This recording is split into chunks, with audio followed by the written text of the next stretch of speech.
Welcome back to the Brahmin Word, and we are at last going to see the reunion between Joseph and his father Jacob. Not too long, but it's a beautiful picture at the Lord's not just promises, but the Lord's goodness and how depending on Him, even in the midst of just times that seem just like utter chaos, is is yes, it's hard in the meantime, but in the long run, it is such a great just not just payoff, but an adventure as well. And seeing how the Lord is sovereign and how his patience and his will are more than we could ever think about or ever come up with. So, with that, turn back with me to Genesis chapter 46. We're going to go to verses 28 through the rest of the chapter, which is 34. So, not that big of a section. Which probably means it'll be 15 minutes long. I'm sure I'll try not to, but we'll see what the scripture has to say and we'll break it down. So, verse 28 He, being Jacob, had sent Judah ahead of him to Joseph to show the way before him in Goshen, and they came into the land of Goshen. Now, the land of Goshen, as we saw from Pharaoh, is a gift from Pharaoh really to Joseph, but it's a gift from Pharaoh to Joseph's family.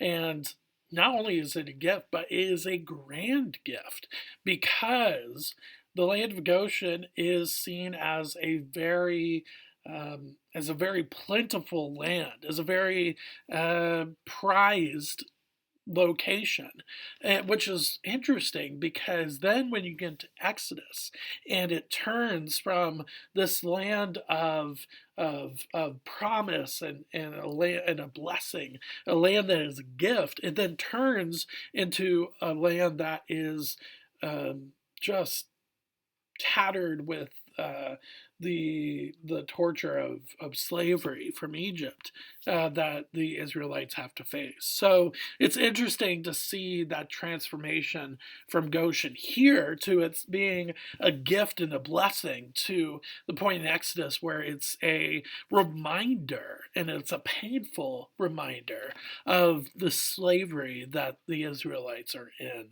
under Egypt. But here again, this is a gift to Joseph's family and really to Joseph from Pharaoh for all that he has done. But of course, Joseph is ecstatic to see his father. Verse 29. Then Joseph prepared his chariot and went up to meet Israel his father in Goshen. He presented himself to him and fell on his neck and wept on his neck a good while. And again, just the outpouring of emotion here.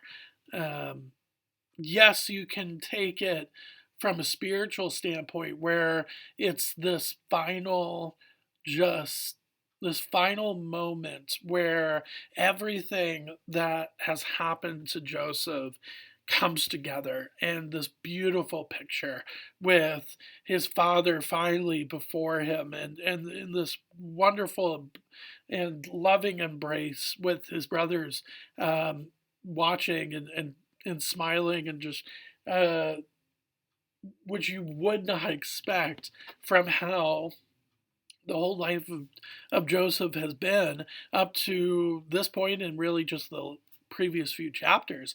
You would never expect this to happen, right? Because of just the bitterness and the jealousy and you would never expect this to be the ending of the life of Joseph. And of course, there's more to it, but especially when it comes to the familial aspects of the life of Joseph, you don't expect this. And obviously, Jacob did not expect this either, which he makes plain in verse 30. Israel, which again is another name for Jacob that the Lord gives to Jacob, said to Joseph, Now let me die, since I have seen your face and know that you are still alive. Because at this point, Jacob is up there in numbers when it comes to how old he is. He is up there. And so it's also this beautiful point for Jacob that he can finally go in peace. And really, you don't expect that either because of the losses that he has suffered recently. The loss of his late wife Rachel, the loss of Joseph, or what seemed to be the loss of Joseph, the firstborn of Jacob and Rachel. It seemed like he's gone. And then you have Benjamin, who has to be taken to Egypt, and he's the only other son of Rachel, and so it just seems like that's gone. And so you just see this man in Jacob who was just he seems to be spiraling towards the end, not in a immoral way, but just in a very emotionally distraught way, and this depressive state that he is in at the end of his life. It seems like that's how it's going to end. But then, not only is Benjamin not in prison, he is perfectly fine, but then Joseph is alive. And he gets to have this incredible, just emotional and joyful embrace with his son that he thought was dead. So now he has both of his connections with his late wife, Rachel. So, in a sense, he feels like he still has her as well. Not exactly, of course, but there's that connection there still. And so, because of that, you see this joy that flows back into Jacob, which is why he's able to make the statement of, "Okay, I'm ready. I'm ready to go into the next life." And he still has some things to do with the family as well, which we'll get to. But that is really interesting to see. Verse 31. Joseph said to his brothers and to his father's household, I will go up and tell Pharaoh, and will say to him, My brothers and my father's household, who were in the land of Canaan, have come to me. And the men are shepherds, for they have been keepers of livestock, and they have brought their flocks and their herds and all that they have. When Pharaoh calls you and says, What is your occupation? You shall say, Your servants have been keepers of livestock from our youth even until now, both we and our fathers, in order that you may dwell in the land of Goshen. For every shepherd is an abomination to the Egyptians.